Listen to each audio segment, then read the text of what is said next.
E gostaria que os irmãos abrissem. Eu estava procurando durante a semana, lendo vários textos, para que o Senhor me revelasse, ou me dasse, para que eu pudesse aqui trazer aos irmãos no dia de hoje. E a ceia é um tema muito pregado. E parece que tudo que nós vamos falar sobre a ceia já se falou, né? E você vai num texto e vai em outro, mas já ouvi, mas já falei, mas já ouvi também, né? Mas a palavra de Deus, nós sabemos que não é assim.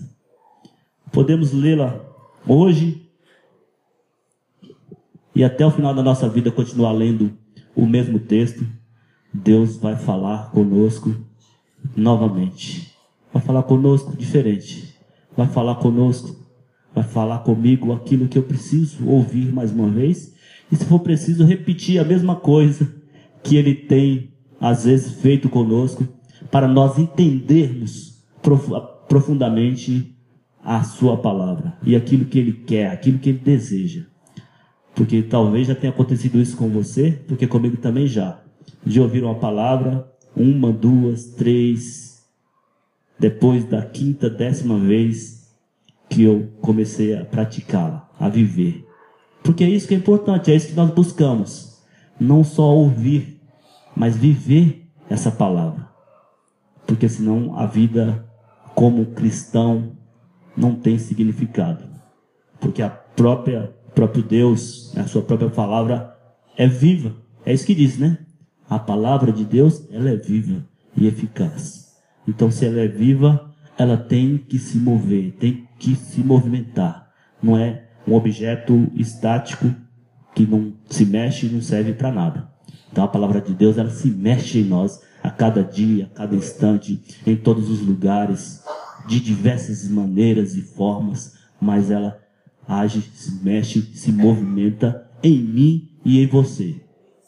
O problema é que muitas vezes essa palavra quer agir, quer se mexer em nós, mas nós não permitimos. Nós não queremos, nós não aceitamos, porque achamos, agora não. Senhor, mas está tão bom eu viver dessa forma, eu agir dessa forma, eu falar dessa forma. E o Senhor muitas vezes está falando para mim, para você, não desse jeito, não dessa forma, faça desse jeito. Aí eu não faço, aí Deus vai lá novamente, usa um profeta, usa alguém, usa uma criança, usa a natureza, que nós aprendemos isso, né? Que Deus nos fala de diversas maneiras, diversas formas, Deus sempre nos fala. Então, aí até que chega um momento que eu tenho que viver isso, eu tenho que viver. Eu já ouvi, ela está bem aqui, guardada, decorada, às vezes no meu coração, mas ela só fica aqui dentro. Então aí fica sem valor. Fica sem valor a palavra de Deus parada em mim. Então que a palavra de Deus possa se movimentar em mim e em você, todos os dias, todos os momentos, em todas as circunstâncias, né? Em todas as maneiras, com quem Deus quiser que ela haja, se movimente, quando Ele quiser. Amém? Que Deus possa nos abençoar. Como eu disse do texto, aí aqui lendo e relendo, não teve jeito. O texto é 1 Coríntios 11, que todos conhecem.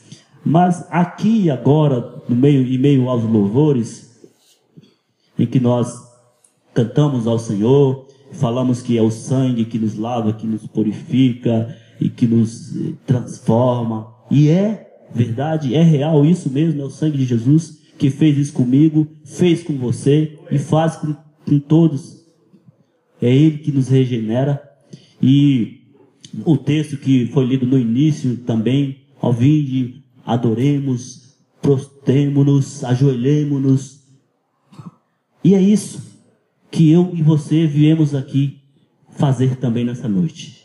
O louvor foi muito bom, a adoração, né? Nós puxamos isso de dentro da nossa alma, e eu tenho certeza que todos que aqui estão fizeram isso, né? Não fez isso apenas da boca para fora ou só de lábios, mas puxou isso, né? E sentiu a palavra e o louvor. Então, nesse momento veio um texto aqui em Coríntios 10, 31. Assim mesmo, como os irmãos estão assentados, eu vou ler só um versículo e nós vamos continuando, dando andamento, né, a esse culto, a essa nossa reunião. Primeira carta de Paulo aos Coríntios, capítulo 10, versículo 31, diz assim: portanto, quer comais, quer bebais, ou façais outra qualquer coisa, fazei tudo para a glória de Deus. Então, se nós estamos aqui, é para a glória de Deus. Em qualquer outro lugar, é para a glória de Deus, né? Se estamos numa festa, ou se estamos sozinhos, meio perdido, o Senhor vai estar ali. Às vezes nós achamos, porque estamos fazendo aquilo sozinho, não tem ninguém nos acompanhando, não tem ninguém nos ajudando, mas mesmo sozinho, façamos para a glória de Deus. E hoje é dia de ceia, mais uma vez, estou repetindo, e aqui nós vemos aqui elementos aqui representando o corpo de Cristo, representando o sangue de Cristo, o vinho, ou melhor, o suco da uva e o pão. E um dia de ceia, eu não sei quantos irmãos tem aqui, né, e que já sentiram o mesmo que eu senti. Logo quando eu me converti, eu não gostava de faltar no dia da ceia. Qualquer outro dia eu faltava por algum motivo, até motivos bem, vamos dizer assim, banais, né? Que acontece muitas vezes conosco. Mas no dia da ceia, se eu faltasse, parece que eu ia estar pecando diante de Deus. E muitas vezes isso acontece conosco, né? Todos os outros dias da semana, a gente vem à igreja, vem aos cultos, e o dia da ceia, nós não faltamos, porque julgamos que é o mais importante. Mas todos os outros são importantes. A partir desse momento, eu comecei a buscar a Deus e entender isso, né? Que eu estar aqui no dia da ceia é importantíssimo. Eu estar no dia da semana é importantíssimo. Eu estar na minha casa com a minha mulher, buscando a Deus, adorando a Deus, é importantíssimo. Agora tem que saber o que motiva isso, né? O que me move a fazer isso? É por obrigação? Ou é porque eu tenho desejo de vir à casa do Senhor? Então é isso que vale, é isso que importa. Qualquer dia que você vem à igreja, você tem que entender sempre o que te motiva. E eu já disse isso aqui outras vezes, mas isso tem feito parte, né, da minha vida. Vou para a igreja hoje, mas o que me motiva a ir à igreja? O que me motiva a ir numa reunião de oração? O que me motiva a ir no culto dos homens? O que me motiva a ir fazer uma visita para um irmão? É obrigação? O pastor não pode vir fazer a visita, então eu vou ali como se eu estivesse sendo obrigado a fazer aquilo. Então sempre, todas as coisas para Deus, principalmente, eu tenho que pensar nisso. Qual é a minha motivação?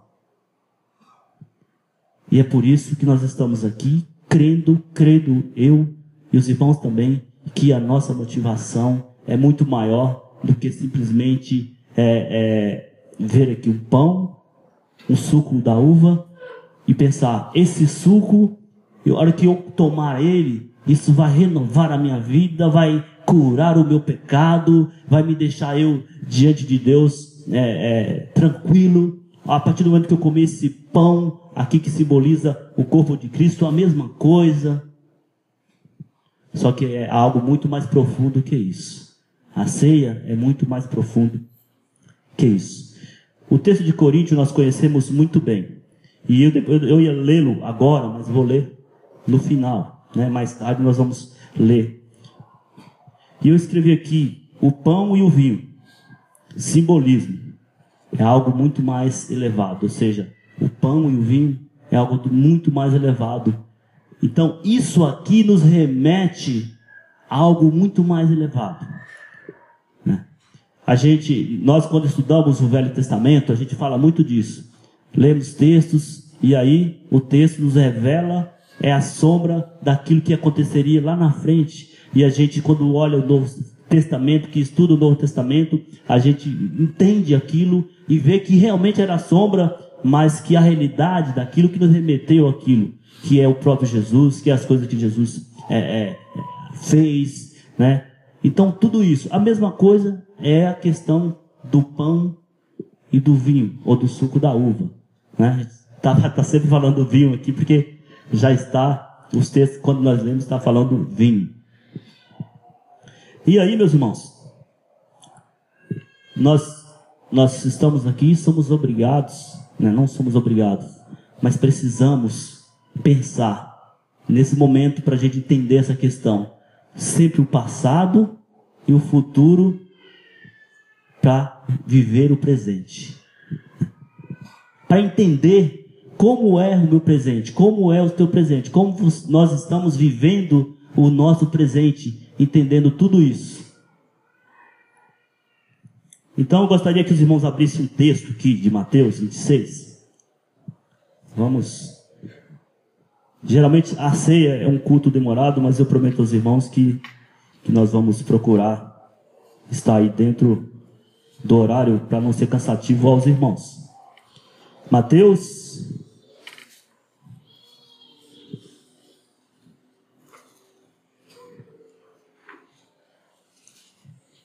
capítulo 26 de Mateus. Um texto conhecido dos irmãos, vou ler esse texto aqui. E no princípio, os irmãos encontraram aí? Mateus 26, 17. Desculpa aí, irmãos. Está escrito aí, última Páscoa e Santa Ceia. Amém? E no primeiro dia da festa dos pães asmos, chegaram os discípulos junto de Jesus, dizendo: onde queres que preparemos a comida da Páscoa? E ele disse: ide à cidade um certo homem e dize-lhe: o mestre diz, o meu tempo está próximo. Em tua casa celebrarei a Páscoa com os meus discípulos.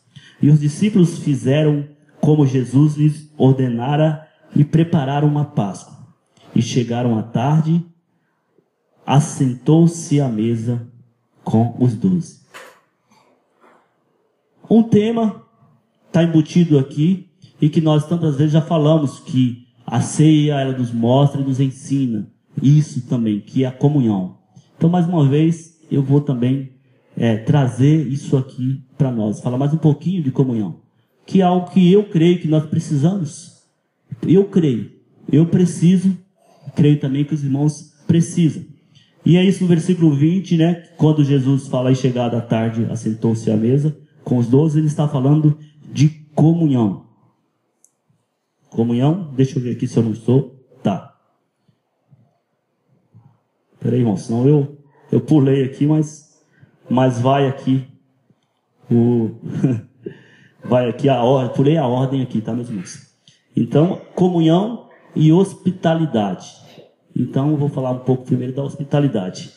Como eu vejo hospitalidade nesse texto?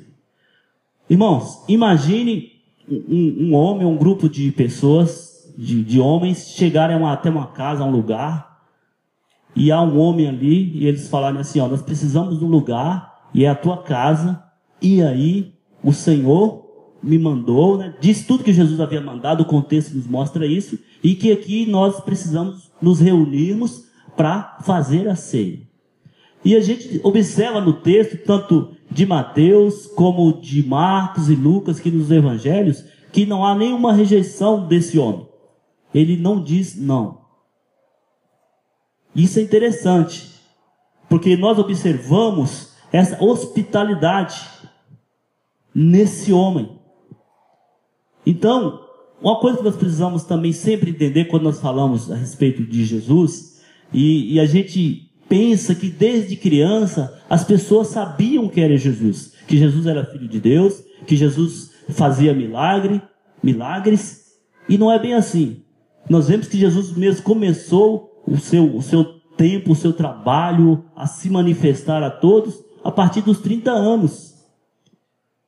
Né? Então imagine chegar a esse homem assim, Jesus, e aqui nós precisamos nos reunirmos aqui, porque ele, né, o nosso Deus, vamos assim dizer, precisa se reunir aqui. Então não houve nenhuma rejeição, um estranho.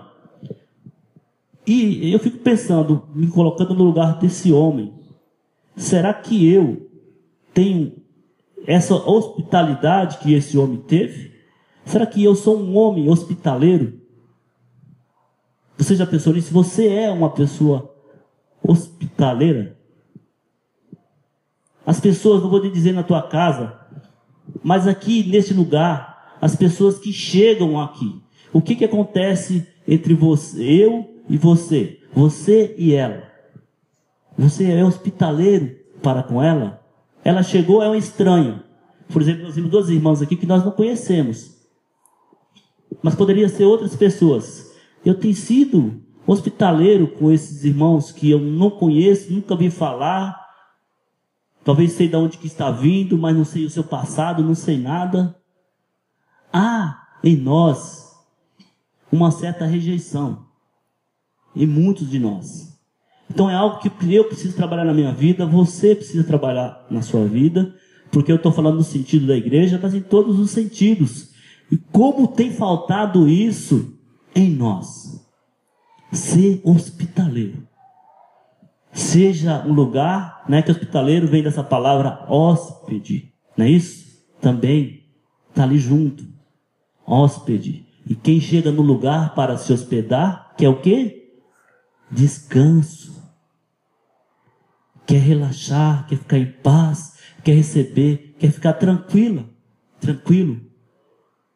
Será que eu sou uma pessoa assim, que a pessoa pode encontrar descanso em mim? Você é uma pessoa assim, que quando alguém se aproxima de você, pode encontrar descanso em você? É algo que para a gente assim refletir e pensar muito nessa questão. E vejo também, até na questão, que aí vem mais palavras nessa questão de hospitaleiro, de hóspede, também hospital. Não é interessante? Hospital também. Pô, mas o que tem a ver isso?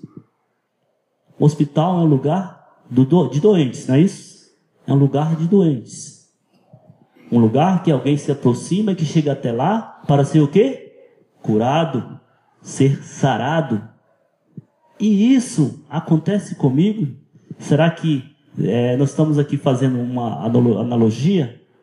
Mas será que alguém consegue chegar até mim com todas as suas feridas, as suas mágoas, os seus rancores, as suas tristezas, e ser sarado por aquilo que eu tenho que oferecê-la? É importante a gente parar para pensar nisso. Mas às vezes o que nós mais vemos é isso, é ao contrário disso.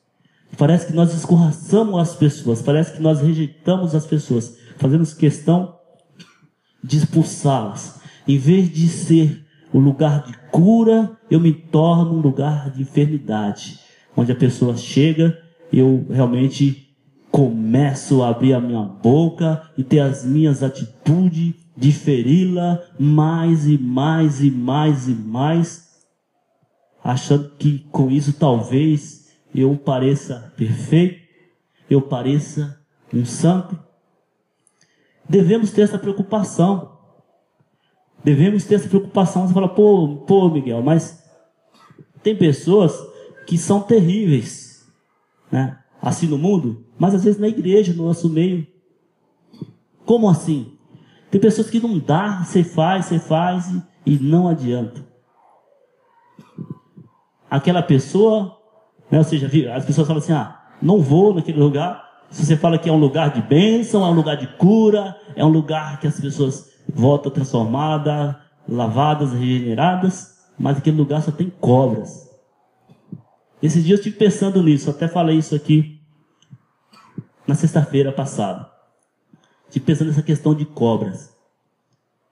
Até creio, né? Creio que há algumas jararacas, né, na igreja, cobras terríveis, alguns cascavéis, veneno, né? Picou, mordeu, terríveis, né? Que nos mata e nos fere. E a gente, o que a gente faz quando uma cobra dessa nos pica ou nos morde? A gente corre, a gente não quer nem saber, a gente foge, a gente não quer ficar perto de maneira nenhuma. E isso acontece muitas vezes. Nós saímos, nós deixamos o nosso lugar, que nós reunimos, que nós congregamos, por causa de coisas assim, sendo mordido de verdadeiras cobras, né? E às vezes, e o que nós podemos entender disso? Cobra, quando você é mordido por ela, saiba que você só vai ser sarado, eu só vou ser sarado com um antiveneno dessa mesma cobra. É ou não é verdade? Eu não posso fugir. Eu não tenho que fugir. Eu tenho que estar perto. Porque eu preciso desse veneno para que eu me cure, ou seja, o antiveneno. E tem que ser a mesma cobra. Se for jararaca, é o antiveneno da jararaca que vai sarar, que vai me sarar dessa ferida, dessa enfermidade, desse veneno. Se for um cascavel é a mesma coisa. Se for outras cobras terríveis que a gente vê falar e conhece por aí, também.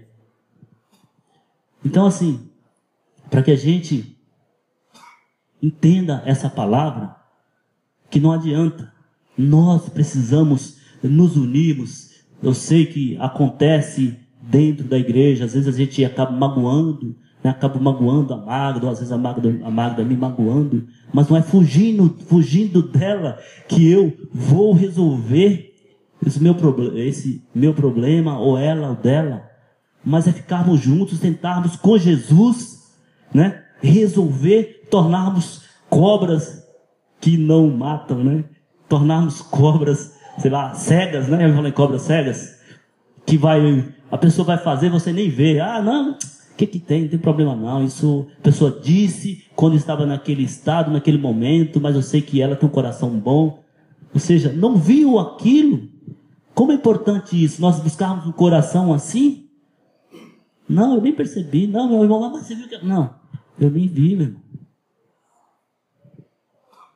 E é isso que eu preciso para a minha vida, você precisa ter para a tua vida. Porque pode sim ter, sim, né? No meio que nós vivemos, pessoas de várias maneiras, de vários jeitos, mas Deus quer que nós vivamos assim, nesse meio.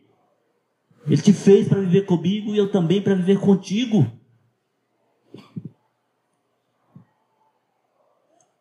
Por que não vivemos? É por isso que eu falo. Precisamos viver a palavra de Deus. Porque nós ouvimos e acabamos não vivendo isso. Não estou dizendo que os irmãos não estejam vivendo isso. Eu estou colocando a palavra porque às vezes acontece isso no nosso meio. Que eu estou dizendo aqui, irmão, você que está me ouvindo, sabe, entende isso. Que isso acontece nas igrejas, isso acontece em comunidades, em grupos que se reúnem em busca de um objetivo maior, no nosso caso, Jesus. E às vezes nós fugimos da igreja, deixamos tudo, e por causa dessa falta de hospitalidade, essa falta de não querer ser cura por meu irmão. E eu preciso isso para a minha vida. Eu preciso. Eu sei que nós dizemos muitas vezes coisas que magoam o irmão, né? E não é só uma, duas ou três vezes, mas muitas vezes nós fazemos isso. Mas eu tenho que parar, refletir, buscar ao Deus da Bíblia, e Ele vai me levar a voltar para junto do meu irmão, crescermos junto dos meus irmãos, sermos sarados. Eu vou abrir, abre a tua Bíblia em Romanos, que eu estou só falando, irmão, mas tem vários textos que falam sobre essa questão da hospitalidade. Primeiro em Romanos aí. Amém, irmãos? Amém. Então tá bom. Sem dormir. Tá cedo. Romanos capítulo 12. Vamos ver alguns textos que falam sobre hospitalidade.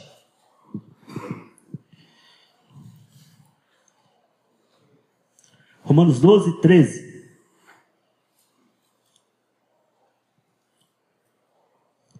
Gostaria que os irmãos participassem. Um irmão aí, fizesse uma leitura aí, bem, volume alto aí para nós. 12, 13.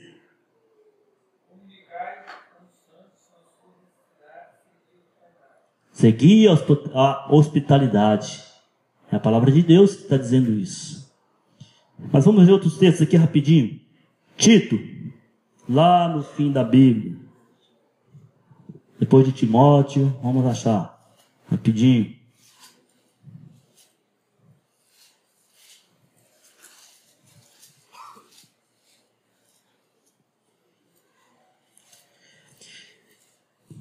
Tito 1, 8. Outro irmão. Tito, capítulo 1.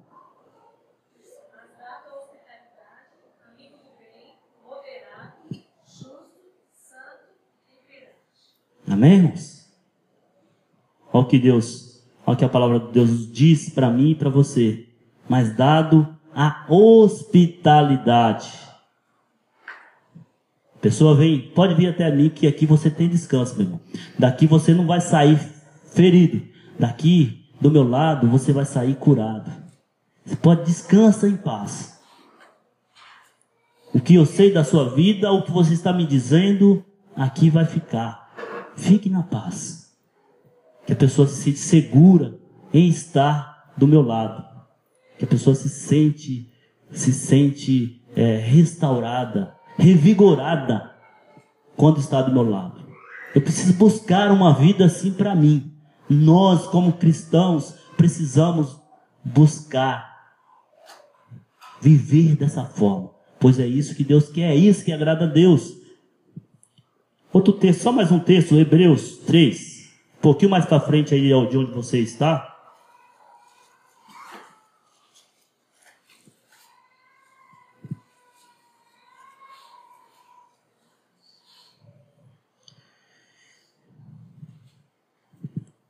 Hebreus capítulo 3, deixa eu achar o versículo aqui.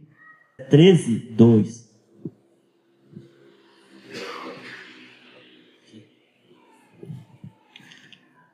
Pode ler, irmãos. Alto. Um abençoado aí, o abençoado do Senhor. Não vos esqueçais da hospitalidade, porque por ela alguns, não o sabendo, hospedaram anjos. Está vendo, irmão? Né? Uma palavra bem conhecida. Então por que não ser hospitaleiro? Às vezes é o próprio anjo, às vezes é o próprio Senhor que está querendo esse descanso em mim. Pode passar por mim querendo esse descanso e muitas, ou na maioria das vezes, eu não tenho o que oferecer, não tenho a oferecer esse descanso para o Senhor Jesus. E nós sabemos, a Bíblia é bem clara nessa questão, que é quando nós fazemos algo para o nosso próximo, para o nosso irmão, nós estamos fazendo a quem? Ao próprio Deus.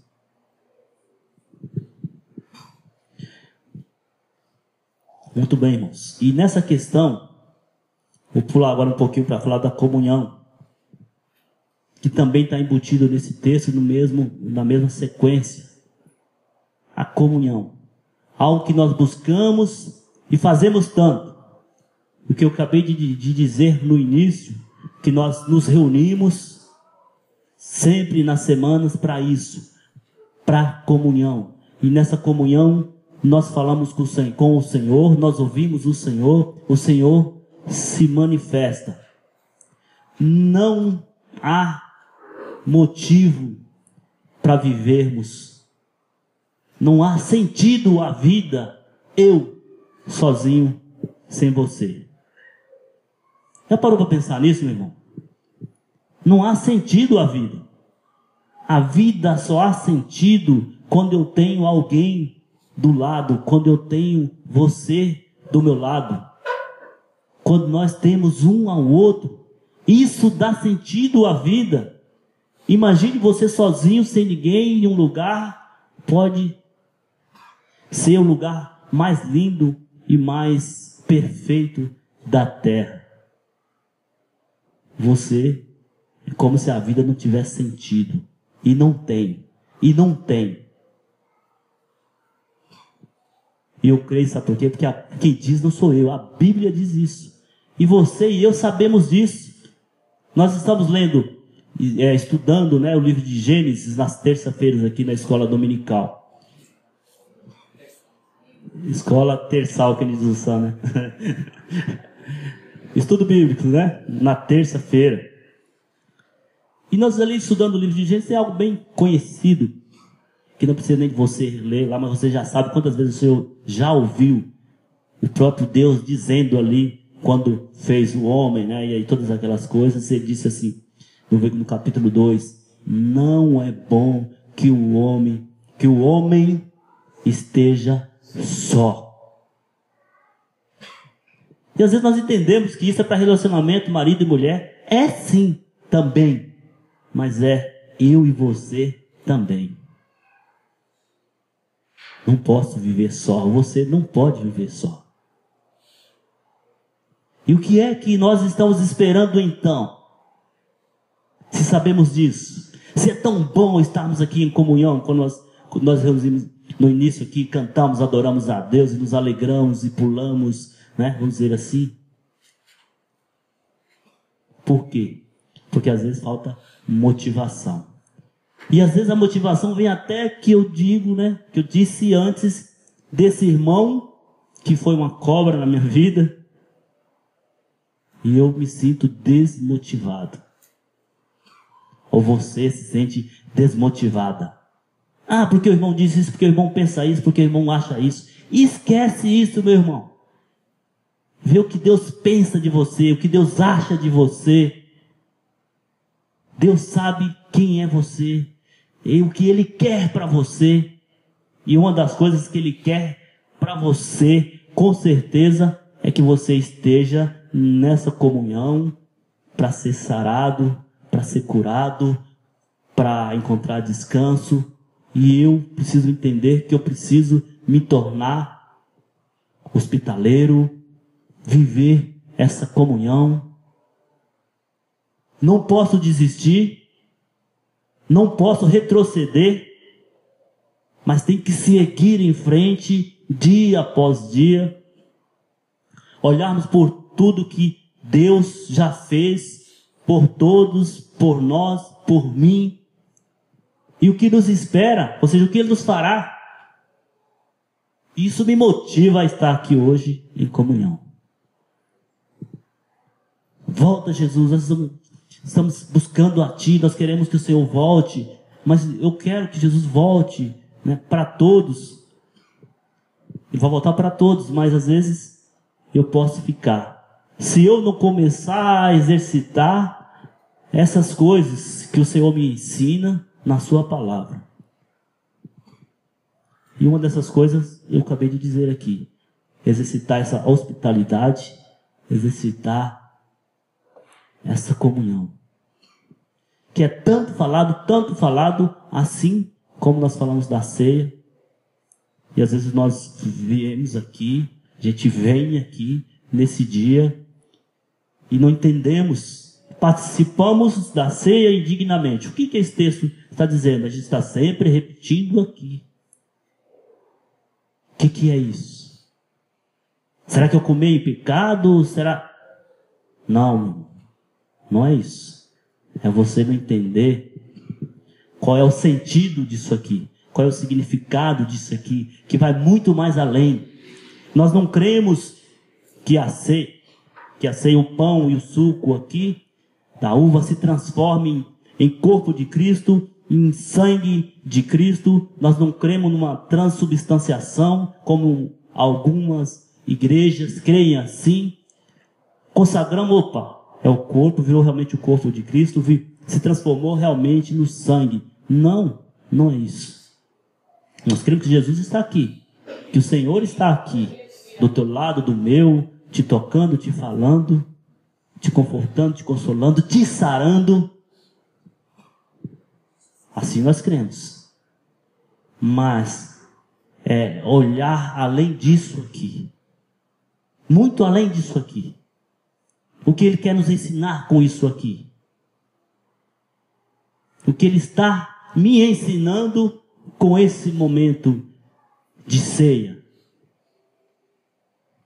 Então, se eu não entender, aí sim eu estou participando indignamente. Qual é o propósito disso na minha vida?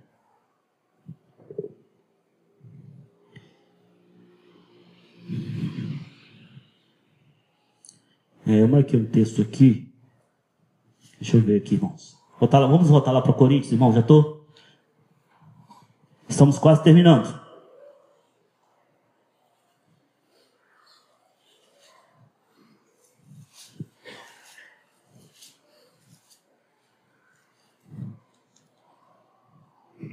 Irmãos, o médico, a vida dele só tem sentido se tiver um enfermo para ele ir lá e medicar, né? Fazer as cirurgias. Um professor, ele só tem sentido que se ele tiver alunos. É ou não é? Não tem sentido ter professor para quê? Sem aluno. É a mesma coisa, somos nós. Não tem sentido. A gente tem que dar sentido à vida. E dar sentido à vida entendendo essas coisas. Cadê meu 1 Coríntios? Sumiu.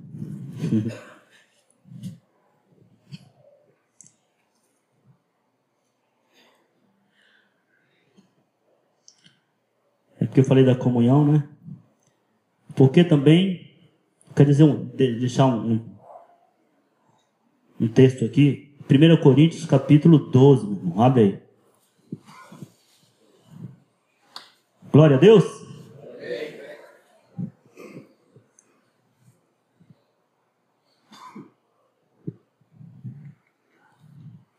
Encontraram aí? 1 Coríntios 12. Vou ler a partir do versículo 3, viu, meu irmão?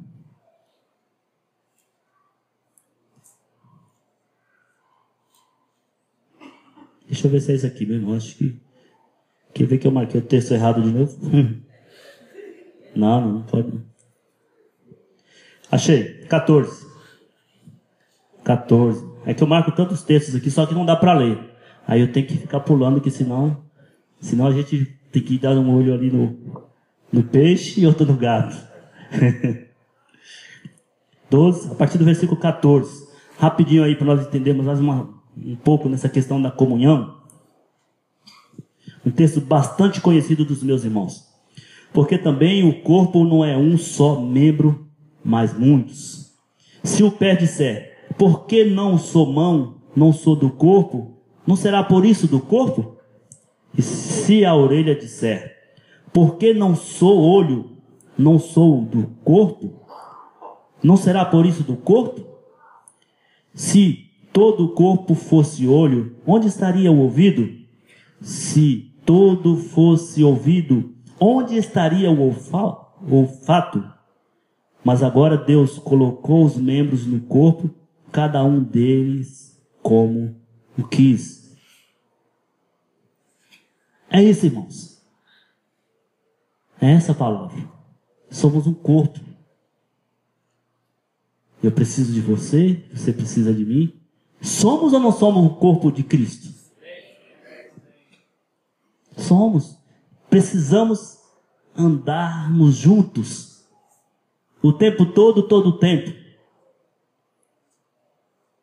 E às vezes eu noto que nós andamos muito muito distantes uns dos outros. Isso pode nos matar, porque fomos talvez feridos, ou achamos que fomos e nem fomos. Você precisa estar aqui sempre. Eu preciso estar aqui em comunhão contigo sempre. Preciso andar junto com você. Ou seja, o membro tem que estar ligado ao corpo. É isso que o texto está dizendo aqui. Não pode estar fora do corpo. Eu sou o membro, tem que estar aqui, né? Somos corpo. Quem é o cabeça? Cristo. Se eu tiro o meu pé, copo d'água, coloco o meu pé aqui, né? Estou fora do corpo, tirei, amputei. Você fala copo, né, pé, chuta esta bola. A cabeça está comandando, mas está fora, não vai chutar. Pé, corre, abraça aquele teu irmão. Pé, corre, vai lá, aquele está indo para o inferno. Fala para ele do amor de Deus. Está fora do corpo, meu irmão. Não vai obedecer, a cabeça pode até estar falando, mas não consegue. Está fora do corpo. Então o membro, ele tem que estar no corpo.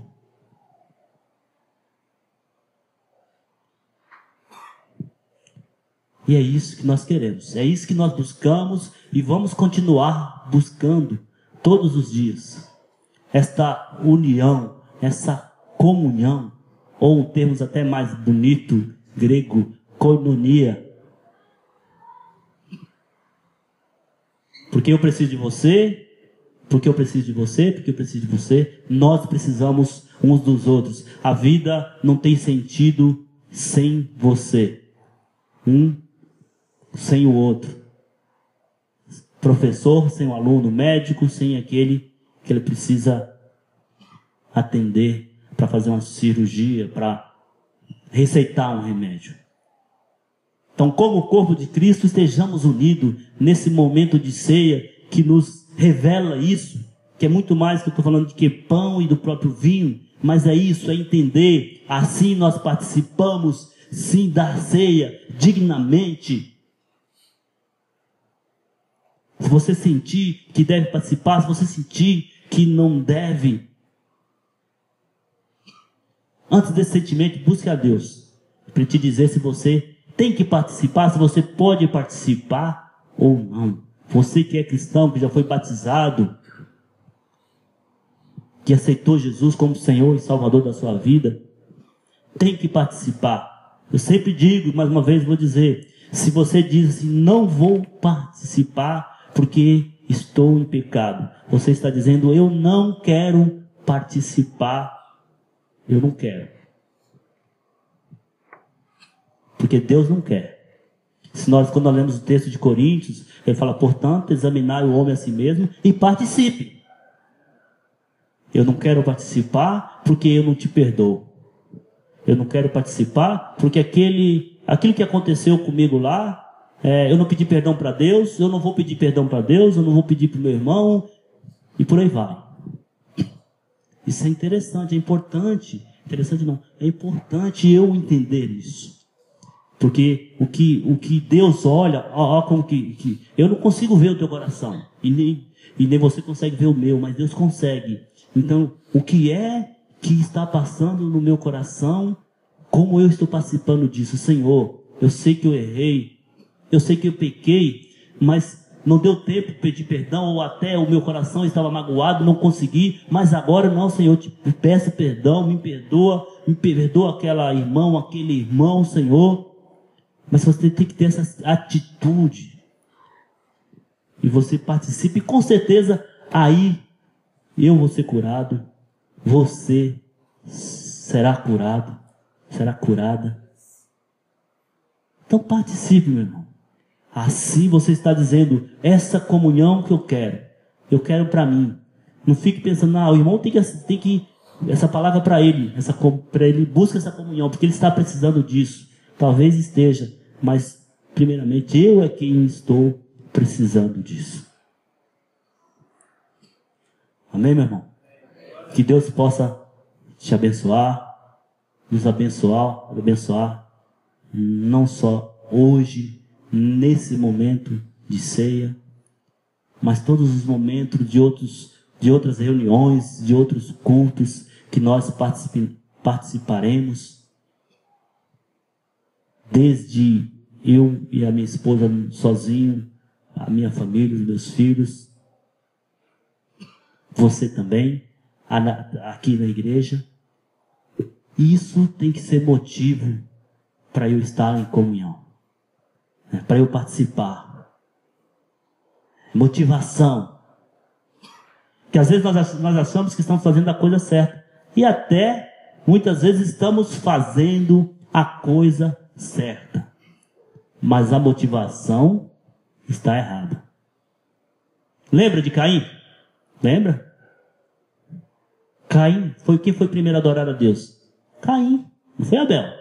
Foi ele que foi primeiro a correr das ofertas, das suas ofertas ali, do que ele colheu. Para quem? Para o Senhor. Ele, o desejo dele, que ele já sabia, ele que praticou isso. Ele estava fazendo a coisa certa? Estava fazendo a coisa certa. Sim, mas a motivação é que estava errada. É isso. A minha motivação tem que fazer a coisa certa com a motivação certa. Nós vamos aqui cear, mas com a motivação certa. Eu sei que isso é muito mais, né? Não é simplesmente pão e suco, né? O pão e uva. Então, quando você estiver aqui à frente, participando, saiba disso. Já vai trabalhando isso aí no seu coração, buscando a Deus, para que Deus esteja, sabe, trazendo, Senhor, e mesmo que está sendo difícil, às vezes acontece conosco, a gente quer buscar a Deus, mas parece que você não consegue falar com Deus, ou parece que você não está ouvindo a Deus. Isso acontece, mas continue intercedendo, continue buscando, e Deus vai te falar sim. Isso é sentido, né? Isso é significado, isso muito mais elevado. Isso que nós estamos falando aqui. É como aliança no dedo. Quantos casados tem aqui no dedo? Levanta a mão aí, vê essa aliança aí, que você está com ela nas suas mãos. É um símbolo, não é isso? É ou não é um símbolo? É um símbolo. Aqui também a ceia, o pão aqui e o suco. São símbolos. Por isso que o importante é o que isso nos remete. O importante é o que isso aqui me remete. Te remete. Você tem uma aliança no dedo aqui. Você fez uma aliança com a sua esposa, com o seu marido. Mas a gente sabe que é muito mais profundo que isso que realmente quer dizer como marido e mulher. É a mesma coisa. É isso que o Senhor quer que nós entendamos nessa noite. Que o significado é muito maior. É um simbolismo que nos remete a algo muito mais maravilhoso, muito, sabe, delicioso, prazeroso. Não vamos ficar parados nisso aqui, olhar para isso e sentir que mastiga o corpo de Cristo ou o sangue de Cristo. Inclusive as igrejas que creem nessa questão, que isso é transformado no corpo e no sangue. Os irmãos já observaram que os membros, eles só comem do pão. Eles tomam vinho? Quem já viu eles tomar o vinho? Só o bispo que está à frente que toma do vinho. Os membros tomam do pão. Mas por quê? Porque, meu irmão, porque o pão você coloca na boca, você nem percebe, ele some. Mas se eu provar do vinho, eu vou saber entender que não foi transformado em sangue de jeito nenhum. Entendeu? Qual que é o negócio? Então não dá para entender, porque se todos tomassem, quando nós tomamos aqui o suco da uva, nós vamos entender e saber que tem um gosto da uva. Não foi transformado em sangue. A mesma coisa o pão, da mesma forma. Mas o pão lá você toma, ele some, você nem percebe. Sumiu. Agora, se nós tomarmos do suco ou do vinho, nós vamos entender que ainda continua vinho. Então é isso, é simbolismo. O que importa é o que nos remete a isso. Então vamos participar hoje da ceia, entendendo isso, esse significado, essa verdade maravilhosa e tremenda para mim e para a sua vida. O que isso nos remete, o que isso nos ensina, o que isso nos mostra, o que isso nos revela.